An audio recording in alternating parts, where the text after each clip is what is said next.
আর বানিয়েছিলাম পালক মটর পনির। আর চলুন এটারই রেসিপি আপনাদের সঙ্গে শেয়ার করি।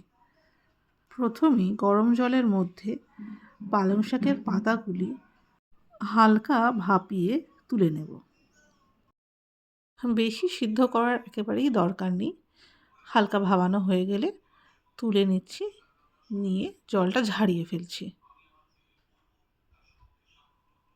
পাতাটা হালকা ঠান্ডা হয়ে এলে একটি মিক্সার গ্রাইন্ডারের মধ্যে পাতাগুলির সঙ্গে নিয়ে নিচ্ছি ধনে পাতা, কিছু ভেজানো বাদাম, আদা আর কাঁচা লঙ্কা একসাথে বেটে নিয়ে এক জায়গায় তেল গরম করলাম।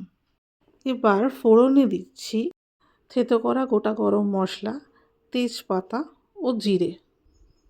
ফোড়নটা একটু ভেজে নিয়ে ওর মধ্যে দিয়ে দিচ্ছি টমেটো কুচি।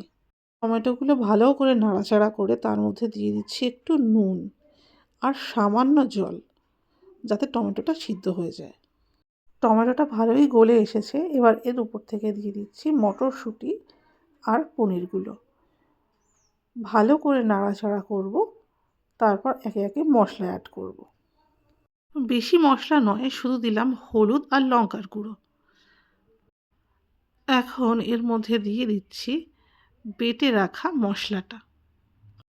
বেটে রাখা মশলাটা দিয়ে ভালো করে কষিয়ে নেব। কষিয়ে নিয়ে ওর মধ্যে দিয়ে দেব বেশ খানিকটা জল।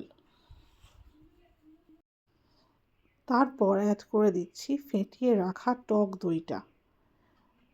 তার উপর থেকে দিয়ে দেব আমাদের ভাজা গুঁড়ো মশলা। এর মধ্যে রয়েছে ধনে জিরে গুঁড়ো, লঙ্কার গুঁড়ো আর গরম মশলা।